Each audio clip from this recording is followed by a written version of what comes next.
Speaking of the great minds, today is the feast of St. Albert the Great.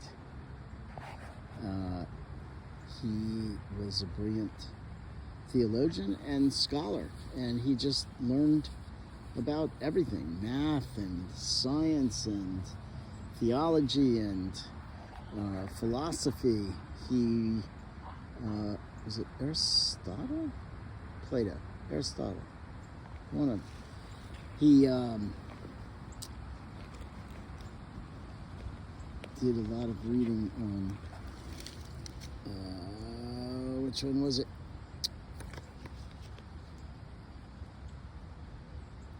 Aristotle.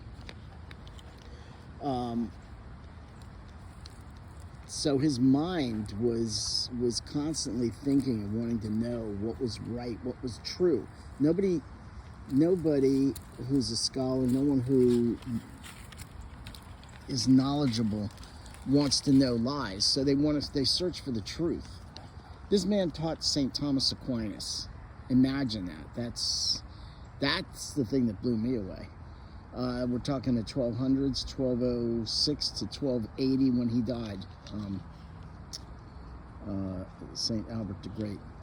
And I ask today that St. Albert, St. Thomas Aquinas, St. Francis of Assisi,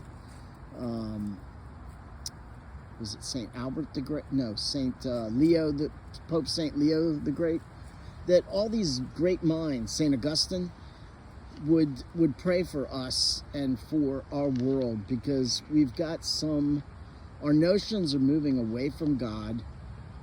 We think we're God. We think we're the center of the universe. We think whatever, we have our truth. Truth is truth. What's true is true. And just because I think I'm a girl and I'm actually a boy, that doesn't make it my truth. That just makes it my delusion.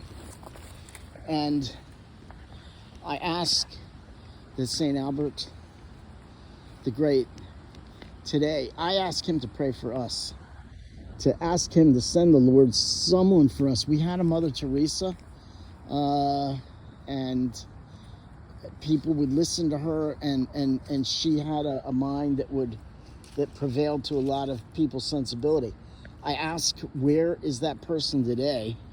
That the church needs and that the world needs so much, to help us recognize that there is no right to abortion, for example. There's no right that I can kill children or kill middle-aged people or shoot people because I have a disagreement with them in some kind of a whatever.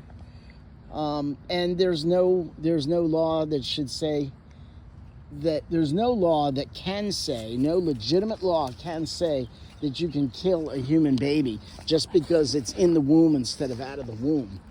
That notion was inconceivable, say 100 years ago. And then there came a point where we lost our minds. And now we're coming back around, and as a country, the United States, where half of us, it would seem, or 49% of us, recognize this fact, and just above the majority seems to think that they want to do whatever they want to do.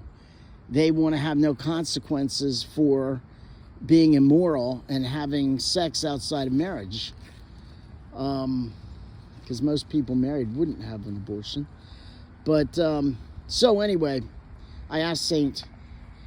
Albert the Great and all the great minds to pray for us, and I asked God to send us our next Mother Teresa, or our next Albert the Great, or our next Thomas Aquinas, or our next person who the world listens to and says, that makes sense. I understand that. You've told me something that's sublime and profound, and yet you've said it in a way that even I can understand it. That's what I liked about Bishop Barron when I first heard him. He would say these things when I first came back to the church, and I was trying to learn the teachings, and I would hear these things, and I go, that seems really complicated, but when he says it, it makes it easy. Well, there you go. Bishop Barron was that person who, at some point, who reasoned and logicked a lot of people into recognizing the rationality of our faith. So, remember to pray for those souls in purgatory, and please ask the saints to pray for us that we would get our sanity back. And it's oftentimes we speak to people around us and try to explain what we mean about the church, and it's often someone else. So I pray for the person who will speak to the world and get our senses back into alignment. So please pray today.